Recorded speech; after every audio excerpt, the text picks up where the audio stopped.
সদাইপুরে জাতীয় সড়কের উপর বক্রেশ্বর ব্রিজের বেহাল অবস্থা, রয়েছে যানজট। অনেকক্ষণ 1 ঘন্টা 2 ঘন্টা মানে কোনো দিন তো 4-5 ঘন্টা দাঁড়িয়ে থাকি। এখন কতক্ষণ দাঁড়িয়ে আছেন মোটামুটি? এখন মোটামুটি 1 ঘন্টা হয়েছে। কি চাইছেন? মানে প্রত্যেকদিন তো যাতায়াত করেন? প্রতিদিন রাস্তা, এখন বর্ষার জন্য রাস্তা খারাপ না কিসের জন্য খারাপ কি করে বলবো। আপনাদের কি গাড়ি খারাপ হয় তাতে? এই যে ব্রিজের অবস্থা। গাড়ি তো মাঝে মধ্যে খারাপ হয়, আমার না খারাপ হলে আরো অন্যজনের ড্রাইভারের খারাপ হয়।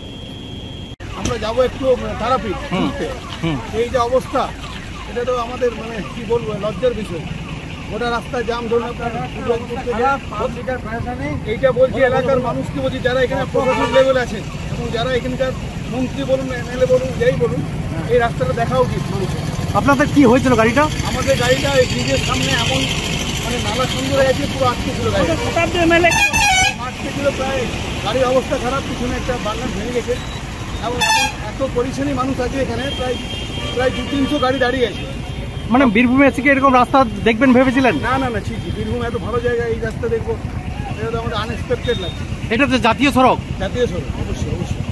মানে জাতীয় সড়কে কি কোনো গাফিলতি হয়েছে? দেখুন আমরা তো আসানসোল হয়ে আসছি, আসানসোলের রাস্তা অনেক উন্নত দেখছি, কিন্তু এই রাস্তায় মানুষ প্রতিদিন তারাপীঠ, এখানে তো তারাপীঠ জায়গা আছে, এখানে বোলপুর আছে, শান্তিনিকেতন আছে, এই রাস্তায় যারা যাতায়াত করে তাদের অনেক হ্যারাসমেন্ট করতে হবে। কি চাইছেন?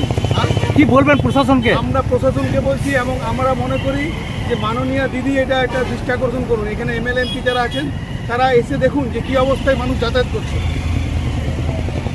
আপনার নামটা? আমার নাম কাজী বাপ্পা। হ্যাঁ, কাজী বাপ্পা। কাজী বাপ্পা, চুরুলিয়া, অভিযুক্ত চুরুলিয়া নজরুল একাডেমি। কিন্তু মোড়ে এখানে দাঁড়িয়ে পাগলা ইয়েতে ঢুকতে হবে না, ভেঙে কি করবি?